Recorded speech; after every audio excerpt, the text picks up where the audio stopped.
Hello, everyone, and welcome to our lesson 4-1. We're talking about the personality traits of successful entrepreneurs. Now, really, when it comes down to it, there are a lot of these personality traits, but we are only going to discuss a few in this lesson because there's so many of them. So let's go ahead and get started. So traits are personality characteristics. They are expressed by a regular pattern of behavior that over time become a part of you. And so here are some common traits that most entrepreneurs possess. There is innovation, there's passion, there's vision, there's confidence, there's work ethic, persistence. There's also focus, persuasiveness, risk, bootstrapping, being a multitasker, and being a lifelong learner.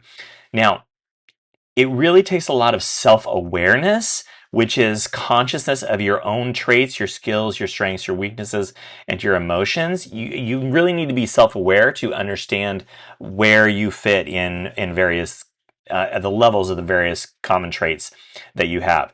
So in this lesson, we are going to talk about each of these common traits that entrepreneurs possess. We're going to talk about each individually. First is innovation. Now, just as a reminder, innovation is the introduction of something new. It's a new idea, it's a new product, it's a new method, a device, or a service. And successful entrepreneurs, remember, they are problem solvers, okay? They are first and foremost, they're problem solvers. They're known for being creative, for making improvements to existing products, services, or methods, or even creating a whole new way of doing things. This often is called being disruptive. You disrupt an industry, you disrupt a product. So inventing is a more comfortable seating for the horse and buggy. Oh, sorry, I'm got that way off. So inventing a comfortable seating for the horse and buggy, that's being innovative, okay? Replacing the horse and buggy as the primary means of transportation with cars via the internal combustion engine, that is disruptive. Okay, so when you invent something like a more comfortable seating, that's being innovative. When you replace something with something else, that's being disruptive. So innovation comes because entrepreneurs are good at finding niches, okay? Small areas where new innovations can solve a problem. They're good at identifying those certain problems that are currently being underserved and could benefit from having a better solution. Entrepreneurs, they see problems as opportunities, not barriers, opportunities. Successful entrepreneurs are focused on that problem solving and making customers ecstatic about what they're doing. Next is passion. Passion is a strong feeling of enthusiasm, of connection, of determination, and devotion. Successful entrepreneurs, they absolutely love the game of solving problems. They feel like they are changing the world and impacting society in some positive way. They've embraced the journey. Money is simply a byproduct of successfully pursuing your passion. You can't fake passion. That's an important thing to know. You can't fake passion. Passion is what attracts and inspires others. It inspires your teammates, your customers, your investors. They want to come along for the ride with you. That's having that passion. Vision is another one. Vision is an aspirational view of the future, that the company is going to be successful in accomplishing its mission and view of the company and of how the world might look in a certain way. Entrepreneurs paint a picture of, if successful, what the company or the world might look like.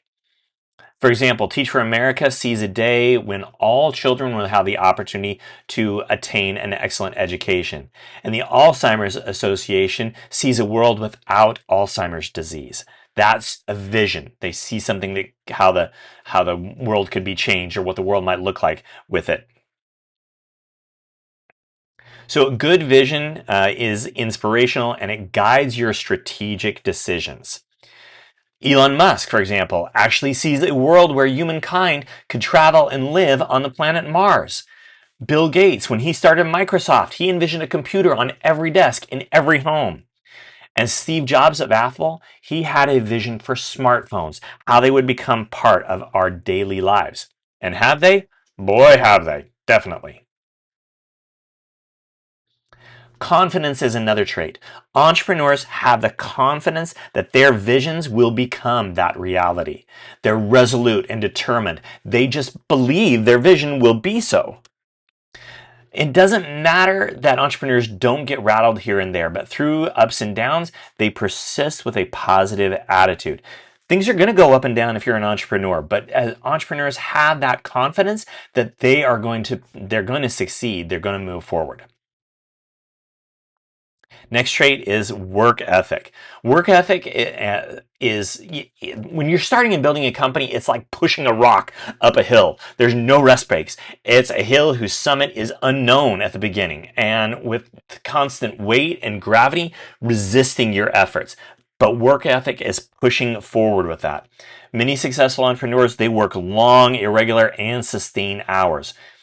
8, 10, 12, 16 hours a day if it need be to get where you want to be. Another trait is persistence. This kind of goes along with the work ethic.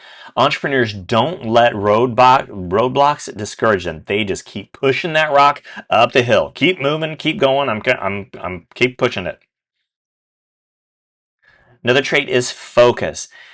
Entrepreneurs don't let unimportant things derail their plan. They keep the main thing the main thing. They keep focus on putting first things first and having that priority.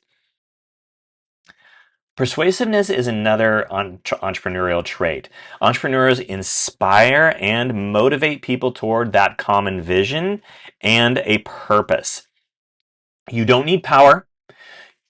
What you need is to be influential, to convince other stakeholders, future teammates, future customers to go along with that journey with you.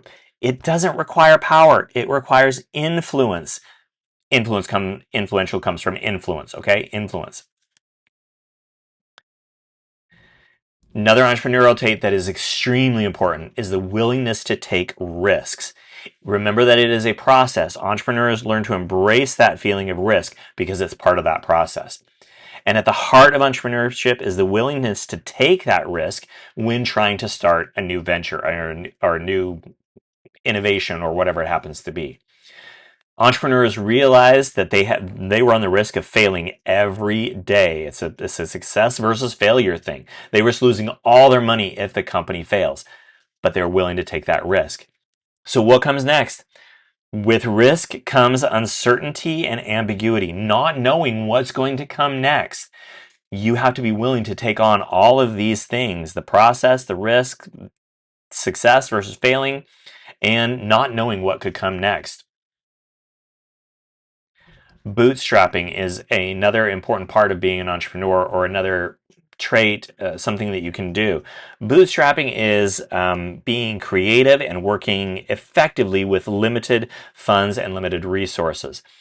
Bootstrapping requires, again, that creativity, that resourcefulness. How am I going to make this work? I've run into this problem. How am I going to solve it? It requires self-reliance, it requires flexibility, and an ability to adapt. That is an important, very important trait, the ability to adapt. Startups typically fund the development of their own companies with whatever money they've got saved. Sometimes they have other limited resources that they can get access to. But it's basically starting from scratch, working with what you got, and moving forward.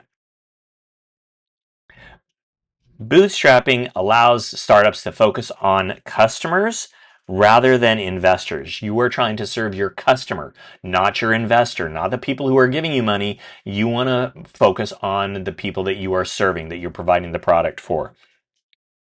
Having money is rarely the reason that a company doesn't get off the ground. Now, there's such things as garage startups. Here's some examples of what's known as garage startups. Think of Amazon, Apple, Disney, Harley Davidson, Hewlett Packard, Mattel, Yankee Candle. These are all garage startups. They're called that simply because the people who started, like Steve Jobs and Steve Wozniak of Apple, they started in a garage and built it from there. That's why they're called garage startups. And then there's also companies that could be dorm room startups. Okay, think Microsoft, Facebook, Yahoo, Google, Napster, Dell. These were all created while their I can't even think of the right word right now. Their founder, that's the right word, founder. Their founder was in college. They were in a dorm room, so they had dorm room startups. Okay.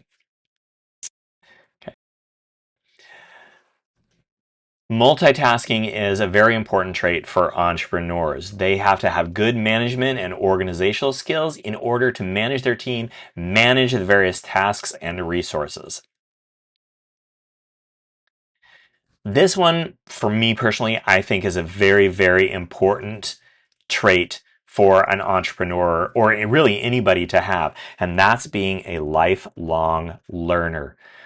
Entrepreneurs are constantly learning. They're gathering information, they're building knowledge, they're building their experiences so that along with their teammates, they can build those great solutions. And ultimately, hopefully, the goal is to improve the world around them. Now, what are some ways to be a lifelong learner? Well, it can be things like reading. It can be, now, reading can be physical, it can be digital, it can be audio, any type of reading. Podcasts, listening to podcasts are a way to learn. Conferences. And you know what? I'm going to stop writing because takes too long. But ways to learn. Reading, whether it be a physical book, a digital book, an audio book, listening to podcasts, going to conferences, networking with other people who are in your industry or in your business. And above all, I am going to write this one, be curious about what's going on in your business, in the world around you. Those are ways that you can be a lifelong learner. Finally, is kind of some points to consider. There isn't a one size fits all when it comes to these traits. There's no perfect dose, no combination, no magic formula of traits that guarantees success. The ones we've talked about, they are just common entrepreneurial traits. Some are more amplified in each of us. Each of us has those traits to a certain level, and some more than others, some less than others. Doesn't make either side wrong at all. We are all different. We have to remember that. We are all different. It is our diversity that makes entrepreneurialism interesting, challenging, fun, rewarding. The most important thing is to be self-aware, like I mentioned up at the beginning, knowing what your traits are, knowing what your strengths are, your challenges, your weaknesses. Now, while personality traits and characteristics are naturally, they're subtly developed, they all result in certain behaviors, and behaviors can be modified. Over time, a repeated pattern of behavior becomes part of who you are, and that's what's important. The philosopher Aristotle said, "We are what we repeatedly do." Excellence, then, is not an act, but a habit. Okay, some things to remember as you consider. So be aware of what your strengths are and how you can contribute. And so that essentially is our lesson 4-1 on personality traits of successful entrepreneurs.